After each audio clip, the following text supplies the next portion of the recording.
videos. So guys, if you follow stock markets, yesterday you must have seen that IT stocks across the world, I mean to say day before yesterday exactly, but it begins, uh, have crashed. Why?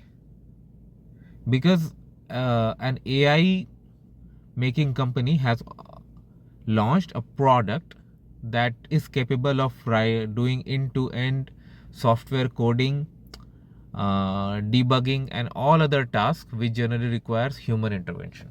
Okay, so that means service based industries are going to be impacted, and it's only just a matter of time when other organizations like Google, OpenAI will come up with their own products too.